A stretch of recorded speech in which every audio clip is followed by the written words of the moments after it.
No sabiendo si existo, no sabiendo, a solas no sabiendo, rodeado de flores pálidas que habitan el cemento, y la áurea paloma a la que envisto, sin saber todavía si yo existo.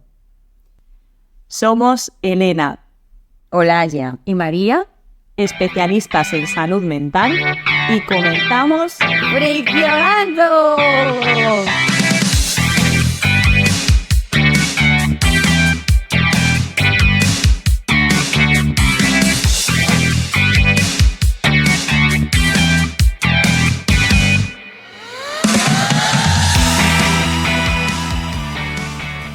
Este poema es de Leopoldo María Panero, hijo del poeta Leopoldo Panero, que fue un poeta falangista que murió en 1962. De hecho, hay un documental que se llama El desencanto de 1976 que habla de esta figura de Leopoldo Panero y su familia. Y aquí en este documental sale su hijo, Leopoldo María Panero, que fue un poeta, narrador y ensayista español, nacido en Madrid en 1948, y su vida fue trastornada por el alcoholismo, la depresión y 2 intentos de suicidio antes de cumplir los 21 años. Debido a la esquizofrenia, estuvo internado por voluntad propia en un pabellón psiquiátrico, donde le mantuvo vivo su interés por la literatura y la poesía hasta 2014. Hemos decidido empezar con este poema en este capítulo para introducir un poco la diferencia entre terapia, psicoterapia, acompañar, ayudar. Y nos preguntábamos qué es la terapia, si la poesía, por ejemplo, puede ser una forma de terapia, o otras artes como la música, la pintura, y luego ver qué es la psicoterapia, qué diferencias hay. Eso es, sí.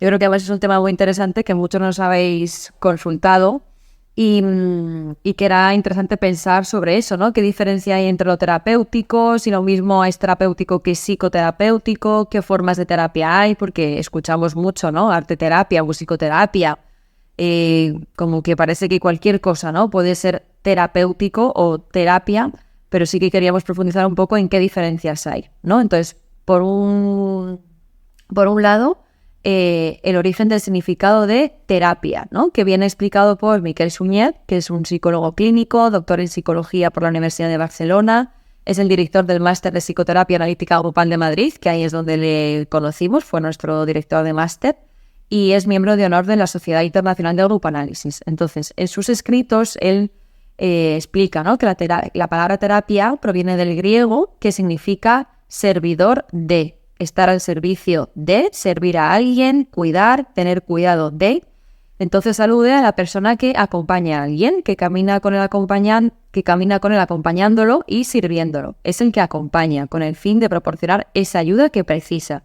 Y en realidad esta palabra alude eso, a cuidar y acompañar, no a sanar, que es lo que nos generaba un poco de controversia y debate, ¿no? Porque igual la terapia a veces sí se asocia a la palabra sanar.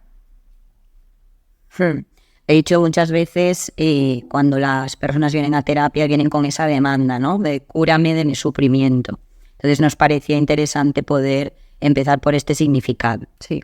Y con esto de la terapia y que significa acompañar, cuidar, pensábamos en la poesía, ¿no? Y como por ejemplo en Leopoldo María Panero ha sido un medio que le ha acompañado y le ha cuidado y le ha ayudado a transmitir lo que ha sentido.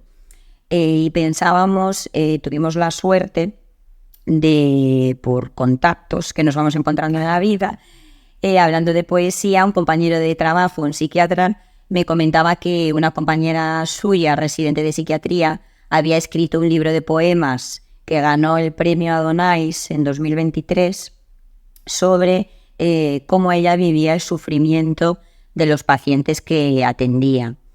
Esta chica se llama María Paz Otero y escribió el libro Los Atormentados.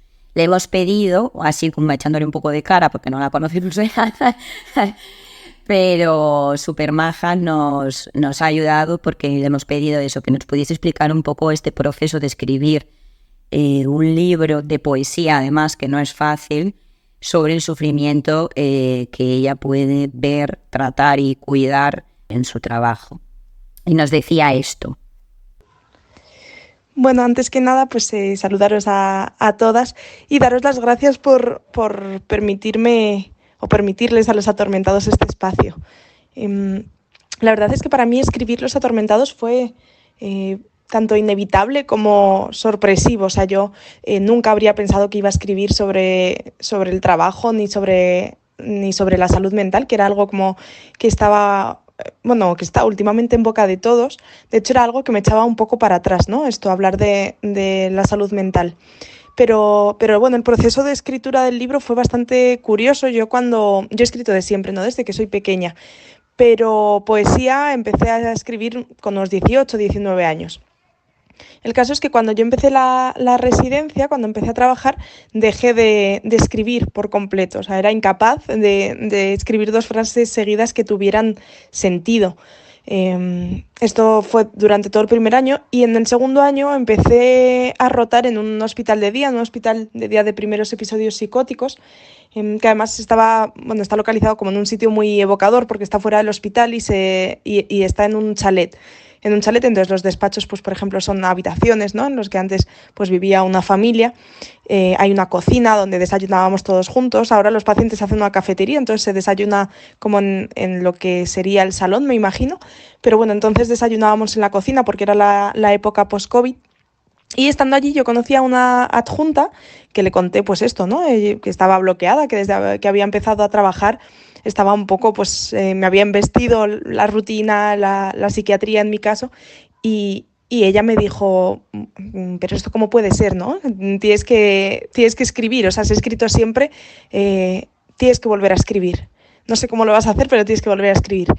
Y en ese momento yo creo que eso fue como un gatillo, ¿no? De repente pues empecé a escribir y me sorprendió muchísimo, porque yo hasta ese momento, antes de este último libro, tengo otros 2 libros publicados, Nimiedades y A la tarde, y en esos 2 libros hablo pues de cosas pequeñas que tienen que ver con experiencias mías más personales o más íntimas, pues como pueden ser mis abuelos, el jardín de la casa del pueblo, mi familia, mis amigas, mis parejas.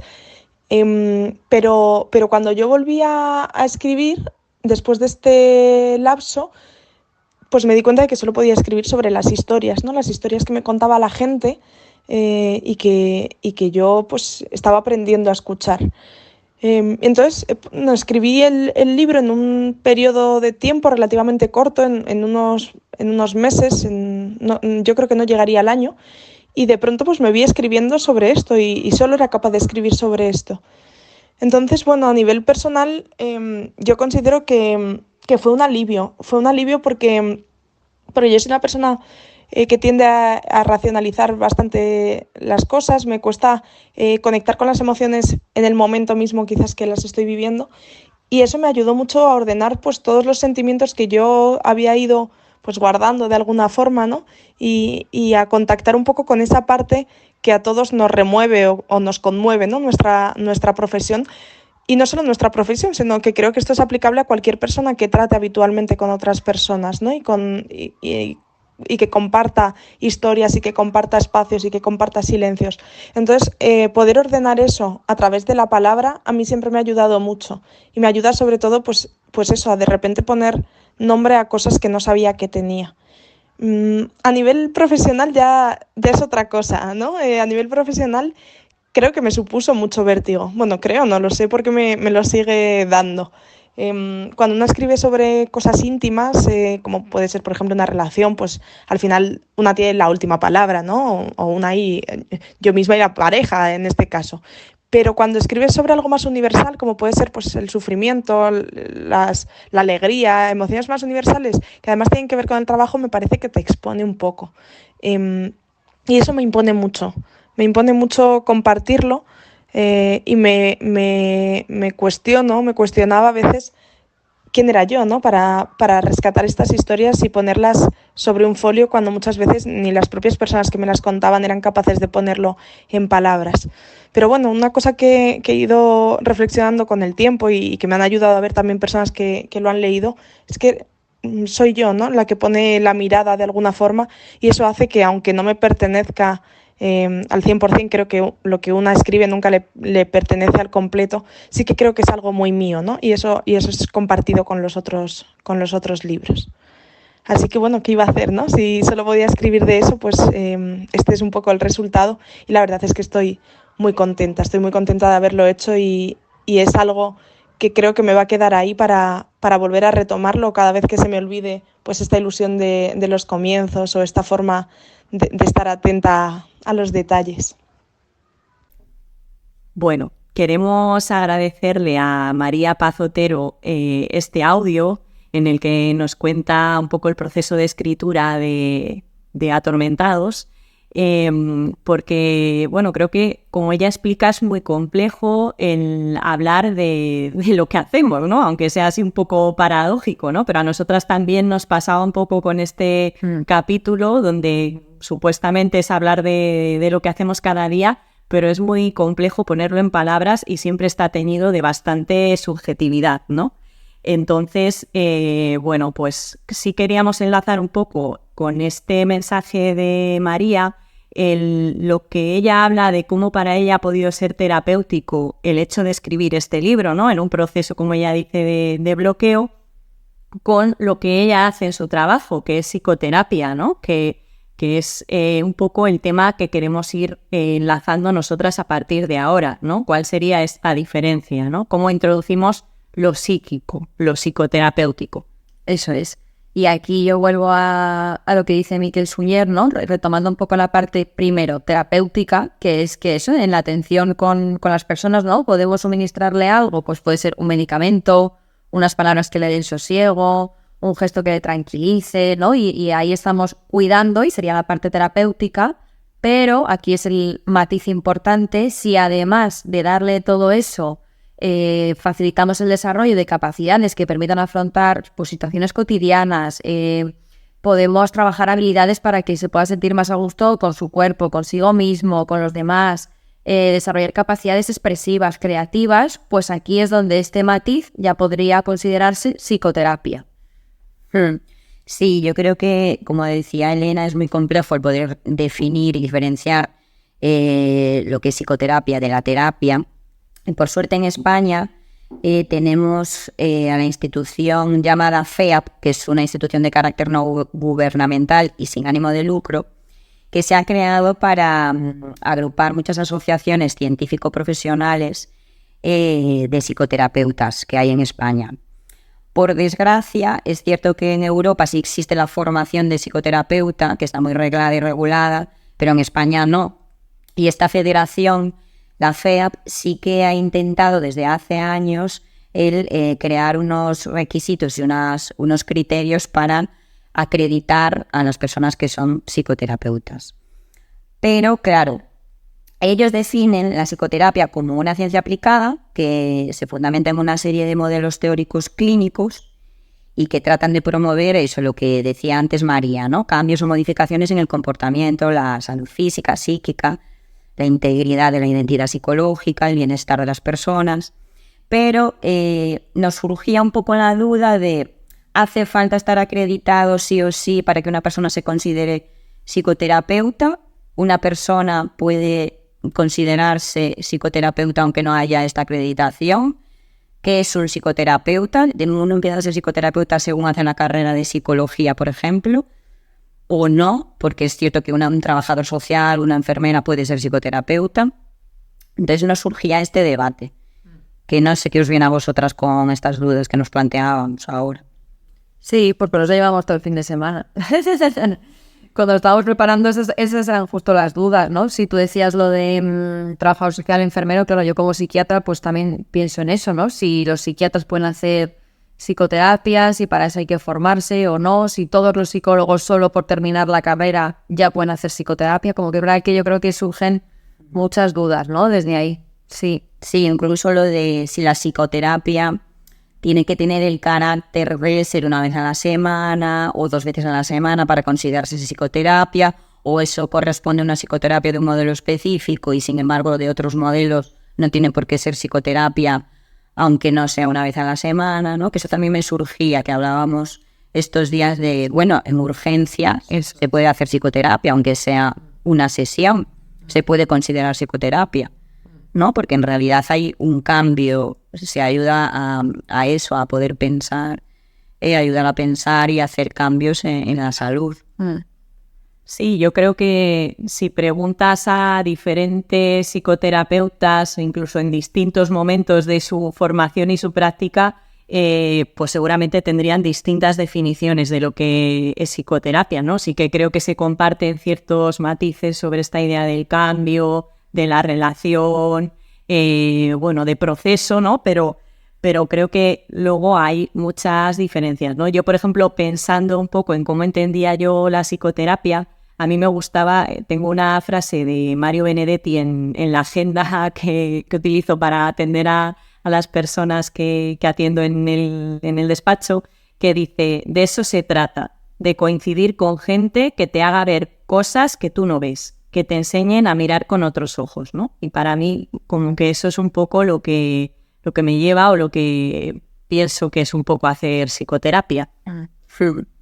Y bueno, siguiendo un poco con otros autores, ¿no? Que nos ayudan un poco a hablar de qué es esto de la psicoterapia y cómo, y también cómo ayudar a psicoterapeutas que se están un poco formando y están también un poco perdidos, ¿no?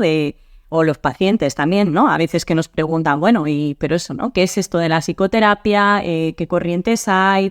Bueno, pues a mí me gustaba mucho, como ya hemos hablado en otros capítulos, un psiquiatra que se llama Irving Yalom, que en este caso vamos a hablar de un libro que él escribe en 2002 que se llama El don de la terapia, el subtítulo del libro se llama Carta abierta a una nueva generación de terapeutas y sus pacientes. Y un poco él comienza hablando en este libro de lo que le motivó a escribir el libro, ¿no? Que él, que vive en Estados Unidos, tenía un poco miedo de que la terapia pues como que se mercantilice, ¿no? Pues porque allí hay seguros médicos donde, pues lo que interesa un poco es que las soluciones sean rápidas, que, por ejemplo, los psiquiatras pues directamente den medicación, pues porque siempre va a ser más fácil de medir o va a ser más rápida la solución.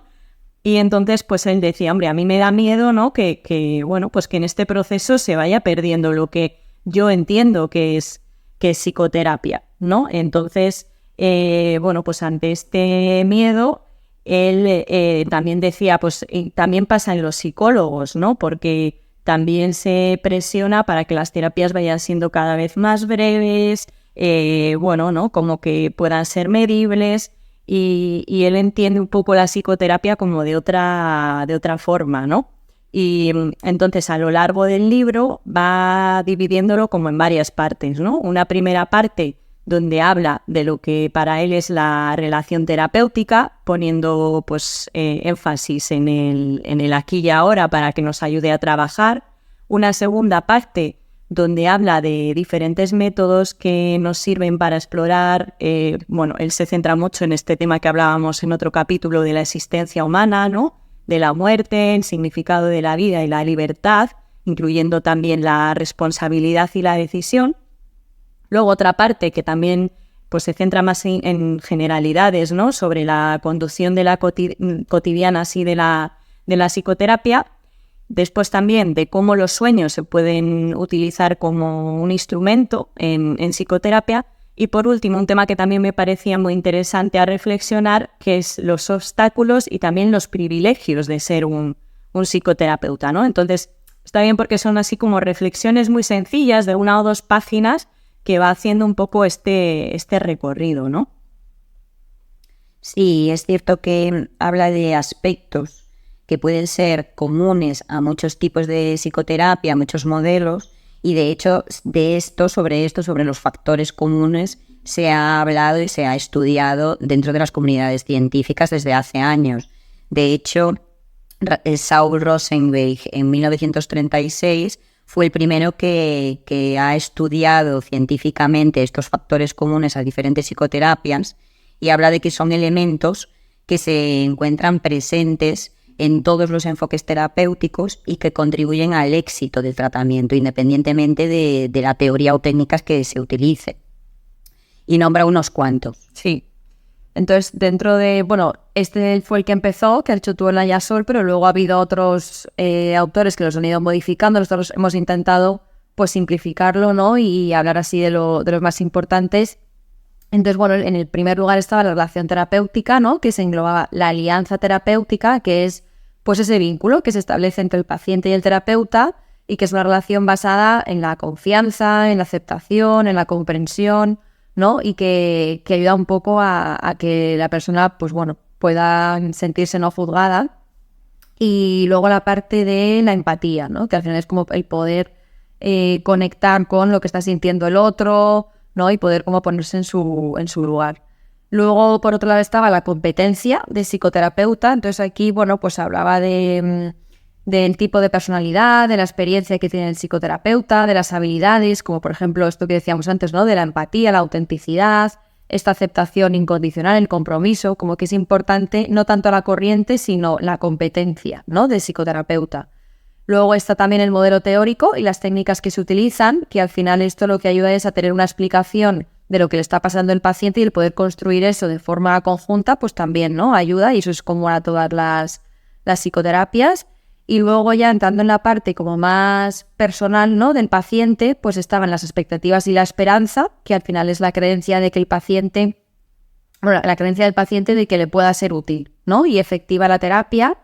Infundir esperanza en su capacidad de superar problemas y luego también la actitud, ¿no? Que sobre todo se focalizaban en la parte del compromiso, ¿no? Un paciente con un buen compromiso, una buena adherencia, pues es más probable que vaya bien y eso es común también a todas las terapias. Y luego ya están los factores externos que tienen que ver, pues claro, con las circunstancias. Si no paran de ocurrir circunstancias desfavorables, pues es más fácil que la terapia vaya mal independientemente de la corriente con la que te estés tratando. Sin embargo, si de repente todo se vuelve favorable, pues es más fácil que uno se recupere antes, ¿no? Sí, y por profundizar un poco más en este tema, otro autor más actual que ha seguido investigando en esta línea es Wampole, que tiene un libro que se llama El gran debate de la psicoterapia, que a diferencia del de Jan, aunque es verdad que es más como para dummies, ¿no? Que es fácil de entender para cualquiera que lo lea, pues es verdad que el libro de Wampole sobre todo es más para gente que le apetezca como ahondar en este tema, pues porque tiene muchas referencias estadísticas, de autores, pero es verdad que está muy bien explicado todo esto que estamos hablando, ¿no? Así por quedarnos un poco con el resumen, ¿no? que cuenta Wampole de qué va el libro, pues él dice: la psicoterapia como conjunto de prácticas de curación culturalmente asentadas está documentada como una intervención extremadamente efectiva para quienes experimentan problemas psicológicos. Sin embargo, la psicoterapia, que con frecuencia consiste en horas de diálogo emocional no estructurado, es un fenómeno complejo de entender. Y entonces él plantea el modelo contextual que se deriva de una comprensión científica de cómo los humanos sanamos en un contexto social y que explica los resultados de muchos estudios psicoterapéuticos. Y entonces, cómo este modelo aporta una alternativa para investigar en psicoterapia, que tiende a centrarse tradicionalmente se ha centrado en cómo un tratamiento es más eficaz para un trastorno concreto y se destacan los ingredientes específicos de este tratamiento. Pero, bueno, pues también previamente en este libro se incluye la historia de las prácticas de sanación de la medicina y de la psicoterapia, y también un análisis de los efectos del terapeuta como otra variable importante, y una revisión detallada de la investigación, pues esto que hablábamos, ¿no? De los factores comunes como la alianza, las expectativas y la empatía. Y por hablar así muy brevemente, ¿no? Porque ya digo que es un tema muy complejo, pero bueno, sí que sobre todo para los profesionales y a veces también los pacientes que nos preguntan, pues bueno, cuando se empezó a investigar en psicoterapia, se tendió a hacer una equiparación entre la psicoterapia y la medicina, ¿no? Y entonces, como para utilizar los mismos mecanismos de investigación, ¿no? Los ensayos aleatorizados, doble ciego, bueno, este tipo de cuestiones que es verdad que con la psicoterapia es complejo de utilizar, ¿no? Porque, bueno, pues a partir de 1980 se empezó con la psicoterapia a etiquetar la investigación de resultados con estos ensayos clínicos y pues eso, ver qué tratamientos específicos servían para trastornos específicos, ¿no? Esto se llamó así técnicamente tratamientos empíricamente validados, ¿no? Esta fue una investigación que durante mucho tiempo, y de hecho pues los que hemos hecho la especialidad o la carrera, es lo que hemos estudiado básicamente, ¿no? Tenías un libro muy complejo donde te iban haciendo un listado, donde se enumeraban los diagnósticos y para cada diagnóstico te decían este es empíricamente validado, este no es empíricamente validado y ya está, ¿no? Y esto es verdad que fue un avance muy importante para la psicoterapia que permitió estandarizar muchos tratamientos, pues porque a partir de eso tú tenías que hacer un manual donde estuviera muy bien explicado lo que tenías que ir haciendo y entonces esto es verdad que para los psicólogos en formación es una cosa muy interesante. Entonces, bueno, es verdad que luego se plantearon otro tipo de cuestiones, pues claro, que al utilizar un ensayo clínico se dejaban fuera muchas variables, como las que ha estado diciendo María, que pertenecen a la psicoterapia porque no se podían medir tan fácilmente y también hacía que se eligieran pues perfiles de pacientes que son poco frecuentes en la clínica real, ¿no? Porque muchas veces lo que se ve en la clínica real pues son pacientes que tienen varios trastornos a la vez, que no cumplen exactamente todos los criterios y entonces, pues claro, para investigar este tipo de cuestiones tenían que encajar en un determinado perfil. Sí, es cierto que con esto que estás hablando, Elena, me venía que en el 2019 el Ministerio publicó un listado de 73 técnicas que se consideran pseudoterapias y la intención de poder seguir clarificando este aspecto para evitar el intrusismo dentro de las especialidades, ¿no? Y de la profesión. Pero claro, se cuestionó mucho también desde la FEAP, la federación que hablábamos antes, de cómo el Ministerio ha hecho esta criba de las 73 técnicas porque se ha basado en publicaciones, la primera criba en publicaciones científicas de PubMed y claro, como estamos diciendo, el valor científico y el rigor metodológico de muchas psicoterapias no vienen explicitadas en PubMed, sino que vienen explicitadas de otras muchas formas y consolidadas y eso hay que tenerlo en cuenta. Y desde la FEAP se pide que, por favor, cuenten también con especialistas en diferentes corrientes y que están totalmente consolidados científicamente para poder tener en cuenta efectivamente qué técnicas /corrientes son las que, no son consideradas a día de hoy una psicoterapia arreglada para evitar efectivamente este intrusismo y al final negligencia que se puede hacer a nivel emocional y incluso físico a las personas que acuden a estas pseudocorrientes. Claro, y para salir un poco de este aprieto de la investigación, pues por mencionar así dos autores que plantean una manera alternativa, Rosenberg y Aynes et al, esto es lo típico porque he puesto estos dos, pero había mogollón, que en 2000 ellos plantean la práctica basada en la evidencia, ¿no? Que se refiere a otro enfoque de investigación que pretendía, pues eso, incluir aspectos que se habían dejado fuera, ¿no? Entonces, ¿qué es esto de la práctica basada en la evidencia? Pues integra tanto la evidencia científica, como ya hemos hablado, también incluía la experiencia clínica del profesional como otro aspecto a tener en cuenta y también en cuanto a las variables del paciente, pues las preferencias y los valores que el paciente puede tener a la hora de recibir la psicoterapia, ¿no? Entonces, como teniendo en cuenta estas tres patas, se puede como acertar un poco más, ¿no? Y acercarnos un poco más a entender lo que es la psicoterapia. Y entonces este enfoque lo que buscaba era ofrecer la mejor atención posible utilizando los métodos que han demostrado ser efectivos a través de investigaciones rigurosas, es decir, no dejar de investigar, pero sí de una manera como más compleja. Y entonces, ¿cuál sería la diferencia entre estos dos enfoques?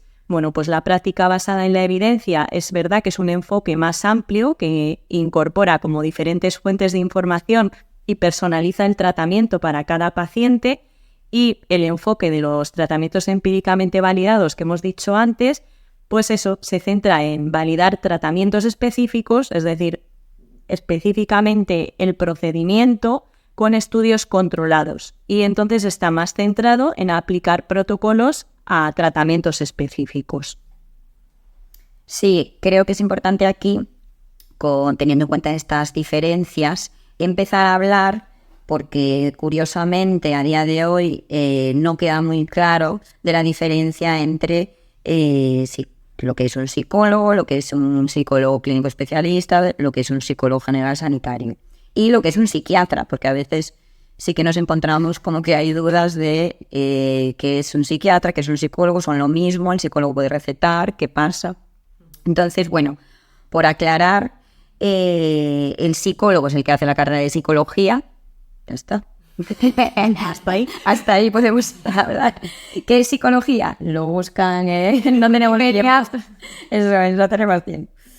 Y luego, dentro de la psicología hay muchas corrientes, puede ser psicólogo educativo, social, ¿no? Y luego está el sanitario o el clínico especialista.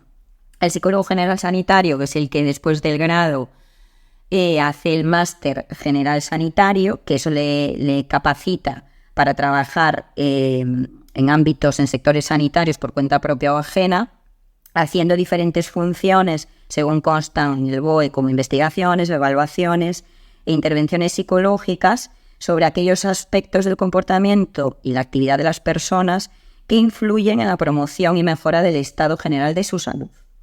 Pero especifica que siempre que dichas actividades no requieran una atención especializada por parte de otros profesionales sanitarios como son los clínicos especialistas, los psicólogos clínicos especialistas. Claro, ha habido mucha controversia porque ¿qué es lo que no requiera la atención especializada? Es lo que pueden atender los psicólogos generales sanitarios. Pues bueno, ahí ya queda para la consideración de cada uno, porque bueno, efectivamente puede ser un riesgo. Y luego está el psicólogo clínico especialista, que es de lo que trabajamos Elena y yo, que consiste, bueno, es una formación que se hace o después del máster o después de la licenciatura o grado, que consiste en una formación de 4 años en el Sistema Nacional de Salud, en diferentes hospitales, a través de un proceso de residencia, como hacen los MIRES, que es más conocido, ¿no? Las especialidades médicas. Pues esto es una especialidad clínica dentro de la psicología. Claro, es complejo, incluso algunos les llaman oposición, porque para acceder a este sistema de residencia tienes que pasar un examen PIR, en el que hay muy pocas plazas y se presentan 4.000 personas. Por ejemplo, este año ha habido 247 plazas y se han presentado 4.000 personas. Claro, hay muchísimo déficit de psicólogos clínicos en el Sistema Nacional de Salud. Así que, por favor, aumenten plazas porque son muy necesarias. Si no soy alguien del gobierno, que por favor. Muy necesarios a muchos niveles, tanto para nosotros los profesionales, para evitar burnouts y cosas así, tanto para los propios pacientes que necesitan una atención de calidad. Sí, a mí me surge aquí otra vez el tema de la psicoterapia, ¿no? Como que si todos los psicólogos clínicos hacen psicoterapia, si todos los psicólogos generales sanitarios hacen psicoterapia, si tiene tanto que ver con eso o con la formación, ¿no? También. Bueno, yo explico un poco la parte de psiquiatría, que la diferencia es que la carrera no es la de psicología, sino que es la de medicina, y que luego dentro de medicina igual hay que hacer el examen MIR, que es para entrar en cualquier especialidad. Entonces, dentro de todas las especialidades médicas, igual que está cardiología, trauma, cirugía, pues está la especialidad de psiquiatría, que son 4 años donde, igual que en el PIR, pues te vas formando, vas pasando por diferentes recursos para formarte y poder terminar siendo psiquiatra y ejerciendo esa especialidad. Dentro de la residencia también es verdad que hay diferentes, en los diferentes hospitales, pues puede ser algunos con un modelo más médico, igual que hay otras especialidades, o algunos empiezan a incorporar cosas de psicoterapia. Es verdad que, bueno, pues eso, que con todo esto que estamos hablando, ¿no? Que al final el psiquiatra de por sí no es psicoterapeuta, sino que si quiere ser psicoterapeuta, pues tiene que formarse en psicoterapia, ¿no? Y cumplir con los mismos criterios que la FEA, ¿no? Y que el resto de psicólogos. Y luego es verdad que sí que hay que aclarar la parte del tratamiento, como que el psiquiatra, al ser médico, sí que tiene ese acceso a poder medicar, ¿no? Y ofrecer tratamientos farmacológicos que puedan complementar ese acompañamiento y esa parte terapéutica de la que hablamos antes. Eso es. Bueno, y después de esta parte así como más teórica, ¿no? Que sí que nos parecía importante para encuadrar un poco lo que hacemos, pues también queríamos aterrizarlo esto más como en la práctica, ¿no? En preguntas así más cotidianas que podemos recibir o de amigos, de pacientes o incluso de familiares, ¿no?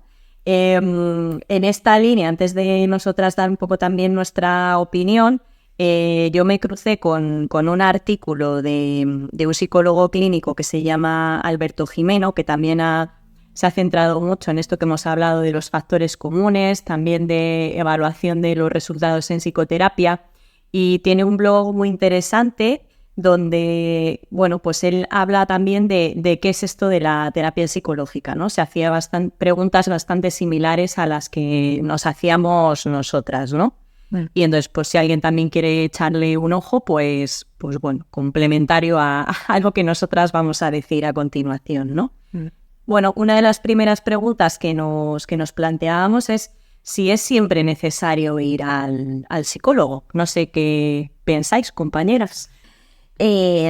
Necesario, yo creo que no. Necesario, como tengo... Hay que ir sí o sí. O sea, necesario para todos, no. Ahora bien, en algunas circunstancias sí, ¿no? Que ahora no vamos a entrar, pero efectivamente si hay una sintomatología clínica mantenida en el tiempo, pues por supuesto es necesario ver qué está pasando ahí. Pero que sí, que a nivel coloquial la gente, yo creo que incluso le entra la duda, porque con esto de la salud mental, el psicólogo que está cogiendo cada vez más auge dentro de la sociedad, que me parece muy sano, también hay que tener cuidado, o sea, que no hay que patologizar todo. O sea, hay problemas de la vida que, bueno, que no tienen por qué ser mediados por un profesional. De hecho, eso a veces se nos viene a nosotros, esos problemas se nos ponen a nosotras cuando la realidad es poder apoyarse en el círculo cercano y no tiene por qué ser una patología lo que uno sienta ante esos problemas. Pero bueno, teniendo en cuenta, o sea, tampoco creo que venga mal para nadie. O sea, si alguien considera que no sabe lo que es, tiene curiosidad, ver qué pasa, creo que también se puede sacar muchas cosas, aunque no haya una sintomatología clínica, pero como tengo que ir, pues no. Yo, por crear un poco de fricción, sí decir que sí que se han investigado también los factores iatrogénicos de la psicoterapia, ¿no? Entonces, que sí que creo que tenemos que tener cuidado porque, por ejemplo, aunque pueda pensarse, bueno, ¿no? Pues voy a hablar con un profesional que de malo me va a hacer esto, sí que es verdad que, claro, al final tú estás dependiendo de una persona a la hora de resolver un problema, ¿no? Entonces, sí que te puede quitar un poco como esta cuestión del pensar que entonces yo solo no voy a ser capaz de resolverlo, ¿no? Y entonces, en este sentido, pues quizás sí que puede ser un poquito peligroso. Yo me acuerdo de un debate que, no sé si te acuerdas, en la residencia, en la docencia, que sí que se habló mucho de esto y a mí me impactó, porque era que de primeras dices, bueno, pues a ver, mal no te va a hacer. Bueno, pues había gente que defendía que sí, que tampoco sabes, hablando de lo de la psicoterapia, ¿no? Tampoco sabes ni si todo el mundo te va a tratar bien, ni si tienen la formación adecuada, ni si dentro de todo eso, pues igual es un momento en el que no estás preparado y a lo mejor tocan temas que en vez de ayudarte te ponen peor. O sea, como que sí que me llamó la atención que igual no siempre va tan bien, ¿no? Y como que hay que tener cuidado también con eso de no, si total mal no te va a hacer. Bueno, a lo mejor sí. Claro, pero yo eso lo relaciono más con no tanto el hecho de ir en sí por primera vez, sino del proceso en el proceso terapéutico. Si el profesional efectivamente no es profesional y permite una dependencia del paciente hacia él, pues efectivamente hay una cierta negligencia. Ahí sí que le puede hacer mal al paciente. Pero el ir para aclarar cosas, y de hecho yo en consulta me lo encuentro, viene gente derivada del médico de cabecera, porque al médico de cabecera no le queda claro, preguntando si este problema que tiene o lo que está sintiendo es algo patológico. Entonces, mi deber como profesional es transmitirle no, en caso de que no lo sea, y decirle, bueno, no, esto es tristeza, por ejemplo, ¿no? Sí. Vamos a ver cómo te puedes llevar con ella y ya de ahí efectivamente devolvérselo a él. Pero creo que de primera sí no tiene por qué ser algo no que le pueda traer malestar ya de primeras, sino efectivamente durante el proceso sí puede haber puede ser perjudicial. Bueno, pues pasamos a otra pregunta y también nos preguntábamos en su... Parece como en pasapalabra. O saber y ganar. Teníamos que haber hecho una encuesta a través de las redes sociales. No, yo le iba a decir antes. Sí, está bien que de vez en cuando recordemos que tenemos un Instagram, que de vez en cuando ponemos preguntas y que estas cosas que pensamos que a veces a los oyentes pues sí que les pueden interesar más, ¿no? De como que a veces sí que nos dicen pues cosas con las que yo me puedo sentir identificada, hablar de cosas con las que no yo pueda ser más cercanas y tal, pues que ahí también podéis escribirnos con dudas que tengáis más concretas para poder plantearlas en los siguientes capítulos. Claro. Sí, en concreto esto surgía por una amiga mía que escuchándonos sí le surgía un poco la duda de, si esto de las pautas o las herramientas no es tanto la función principal del psicoterapeuta, pues eso, ¿no? ¿Qué se hace entonces en psicoterapia, ¿no? O incluso qué riesgos tiene esto de dar pautas, ¿no? También es una pregunta que nos hacíamos. Sí, a mí con lo de dar pautas, verdad que yo creo que en general las tres, ¿no? Como que es algo que nos chirría y que no nos identificamos mucho con esa parte. Y a mí sí que me venía eso, que yo lo aprendí también en este tiempo, como la visión, eso, ¿no? Horizontal o vertical. Entonces, que depende un poco de cómo te posiciones tú en tu trabajo y con las personas a las que atiendes, pues puedes tener una visión más vertical, que es como que tú estás, entre comillas, por encima, ¿no? Y el paciente está por debajo y ellos vienen a ti a que tú les digas un poco pues qué tienen que hacer, eso, ¿no? Como pautas, consejos, herramientas. Y luego está otra visión, que es más la horizontal, donde al final te colocas pues más en esta parte de relación un poco de tú a tú, donde juntos igual podéis como construir, pensar, reflexionar, pero más desde una visión pues como más igual, ¿no? No tal de equipo. Exacto, como de equipo, como de grupo, guiño, guiño, ya hablaremos de terapia de grupo, pero sí, más así. Por eso el que al final pautas como para que tú me digas lo que tengo que hacer, pues no, Como que vamos a pensar juntos qué se puede hacer, un poco más así. Sí, como si existiesen las pautas mágicas que solucionasen el sufrimiento rápido, de forma inmediata y sin que me entere, ¿no? Que es lo que hablábamos en otros capítulos de la sociedad del hiperrendimiento. Necesito rendir, por eso necesito pautas ya, rápido, dime qué tengo que hacer.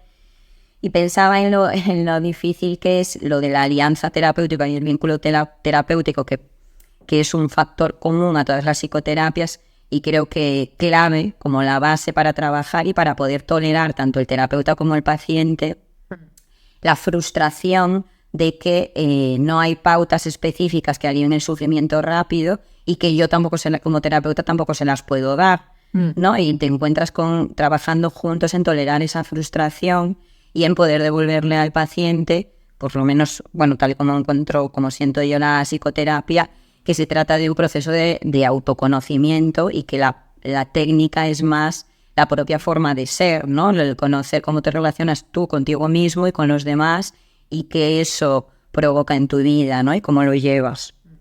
Sí, que la propia alianza igual es lo que cura, que a veces hablamos de eso, ¿no? Como de lo que cura es la relación, no tanto que te diga si respiras 3 veces o 4, sino la propia relación que estableces ahí y a través de eso pensar sobre otras relaciones. Sin quitar también la importancia de las pautas. Quiero decir que yo también utilizo pautas, ¿no? Hablábamos de lo de la poesía antes, pues la escritura, ¿no? Yo muchas veces lo recomiendo cuando veo personas que tienen esa capacidad de poder elaborar, que hay pautas como las respiraciones que ayudan un montón en momentos específicos, pero que digamos que eso sin lo otro, sin un vínculo, un trabajo en alianza y de autoconocimiento, no tiene sentido de forma aislada. Como que las pautas hay que contextualizarlas, ¿no? O sea, no hay pautas en el vacío, ¿no? Que es como el paciente que llega el primer día y te dice, dime un libro, ¿no? Que me pueda ayudar. Bueno, vamos primero a conocernos, ¿no? A ver quién eres, a ver en qué familia, en qué sistema te mueves y ya cuando tengamos un poco lo que nosotros podemos llamar una formulación clínica del caso, ¿no? Pues ya entonces podemos empezar a pensar qué a ti en este momento concreto de tu vida te puede ayudar. Y yo a veces también les digo eso, más que pautas, sugerencias por mi parte, que también él puede hacer sugerencias en la medida en que vamos conversando, vamos dialogando, ¿no? En esto que decíamos del poder ampliar la visión del mundo, ¿no? Se me pueden ocurrir a mí, pero a ti también. Y es la diferencia entre considerar al paciente como alguien ignorante que no sabe nada, ¿no? Yo vengo aquí a que tú me digas como experta lo que tengo que hacer, o a considerarle como una persona sabia, ¿no? Que, bueno, igual no se ha planteado todavía una serie de cuestiones, pero que sí puede pensar sobre ello, ¿no? La virtualidad sana. Sí, con esto que me entraba la risa cuando dices lo de darme un libro, porque es cierto que yo me quedo como súper bloqueada y incluso me empiezo a rayar y a cuestionar mi propia valía profesional, porque es que no me viene ningún libro. Bueno, y yo a veces he caído en ese gran error y la he cagado. No, y la he cagado porque dice, pues no me ha gustado nada. Pues claro, porque igual me ha gustado a mí, ¿no? Como terapeuta, pero a ti que no te conozco de nada porque acabo de tener una primera entrevista contigo, pues igual no tiene por qué gustarte ni ser lo que tú necesitas en este momento de tu proceso, ¿no? Entonces, cuidado con las pautas. Sí. Y otra duda, ¿no?, que nos surgía era eso, igual que estamos hablando de lo que sí, de lo que no, pues eso, ¿qué no, ¿no? ¿Qué no esperar? Que bueno, ya lo hemos ido un poco clarificando, ¿no? Pero bueno, igual en esta línea de lo que decías tú, Olaya, que no esperar, igual, pues eso, soluciones rápidas, ¿no? Como algo muy concreto, muy específico. Sí, y como también, pues cambios en los otros, ¿no? Porque a veces, muchas veces, por ejemplo, el otro día tenía una madre que decía, bueno, el problema está ahí sentado fuera, ¿no? Es mi hijo. Bueno, pues quiero decir, no podemos aceptar eso como una demanda, ¿no? No podemos aceptar como demanda el cambiar al otro, obviamente, ¿no? Eso tendremos que reformularlo o como una intervención familiar o como qué puedes tú hacer pues para mejorar la relación con esta persona, ¿no? Pero el cambiar a los otros no va a ser algo que nos pueda proporcionar la terapia, por ejemplo. O lo de olvidar a los otros, ¿no? Lo de olvidar ciertos hechos, ciertas situaciones que uno ha vivido. Si quiero olvidar a mi madre o a mi padre porque me han hecho mucho daño, pues no, lo de olvidar es cierto. Sí, incluso el malestar, ¿no? Lo de las emociones, que no me duela, no, que no me moleste. Bueno, pues a lo mejor es que eso es imposible, ¿no? Porque el malestar forma parte de la vida. Sí, o yo lo que quiero es ser feliz, ¿no? Y bueno, pues eso también es una cosa como muy Mr. Wonderful, ¿no? Pero que habría que ver mucho en qué términos puede ser aceptado como una realidad, ¿no? Sí, yo pensaba también con esto que poníamos aquí, ¿no? De trabajar fuera para que haya cambios. Y pensaba, ahí lo lanzaba antes con algo que habías hecho tú de lo de la responsabilidad, ¿no? También de cada uno, de que al final no es solo el otro, sino que es uno el que también tiene que implicarse, ¿no? En el proceso, y que de hecho no hablábamos entre los factores comunes, como que la actitud del paciente también es lo que ayuda. Entonces, como que también es importante que haya esa responsabilidad propia para poder avanzar, ¿no? En el proceso. Sí, bueno, ya para terminar, comentar que sí profundizaremos más adelante más en el papel y el rol del terapeuta, ¿no? De cómo nos cuidamos los psicoterapeutas, qué hacemos, si necesitamos también terapia, supervisiones, cómo nos afectan ciertos contextos de trabajo y las dinámicas de ciertas instituciones públicas, y bueno, supongo que en la privada también habrá cosas, ya María nos comentarás. Pero sí, la importancia de cuidar también al terapeuta y que el sistema cuide al terapeuta para evitar el burnout, porque efectivamente eso va a traspasar al paciente, sí o sí. Entonces, bueno, para cerrar, queríamos hacer mención otra vez a María Paz Otero y a su libro de los atormentados, y acabar con un poemita de su libro, muy recomendable, por cierto, el libro. Lo podéis encontrar por un módico precio, menos del que se merece, la verdad. Y nada, Aprovechamos esto para que si hay patrocinadores que nos quieran patrocinar. Bueno, y para comentar otra cosa que tampoco hemos dicho, que este es el último capítulo de la temporada. Sí, es verdad. Patrocinadores para próximas temporadas. Estamos abiertas a hacer colaboraciones. Nos ha costado mucho este capítulo porque estamos en la casa de María, bueno, en la playa, no vamos todos... Por si vienen los paparazzis, ¿no? Entonces, que sepáis que estamos, en vez de estar en la playa, aquí grabando el capítulo. Así que... bueno, hay tiempo para ello. Pero sí, ya necesitamos vacaciones. Sí. Así que... Y volveremos Con novedades, con la verás a la vuelta del verano, eso es. Muchas gracias por habernos acompañado esta temporada y intentaremos seguir algo activas, por lo menos en redes, de vez en cuando, para que sigáis interactuando con nosotras. Eso es. Así que nada, cerramos este capítulo con un poema que describe de una forma muy profunda y emocional la percepción de ella, de María, como psicoterapeuta ante el sufrimiento y vulnerabilidad de los pacientes. Se titula Una bestia solitaria. De repente su cansancio, que antes era suyo solamente, se acerca sigiloso, se me adhiere, se adapta a mí como un molusco, que en la roca resiste el oleaje feroz con lo que lo golpea. De repente, qué cansada estoy, qué cansada, como si no me respondieran las piernas y el corazón latiese lentamente. Paseo por la orilla hasta el agotamiento. Es su sufrimiento el que me cansa. Su sufrimiento es como un peso en los tobillos, me retiene, me dobla las rodillas y me mojan las olas. No puedo retirarme. Las algas viscosas bajo el agua ríen en silencio. Observo mi piel enrojecida por el frío. Sobre mi piel la súplica, de plumizo cuerpo, me arrastra hacia el azul agudo del océano. Floto, floto, estoy tan sola. Está tan solo él, lleno de llagas.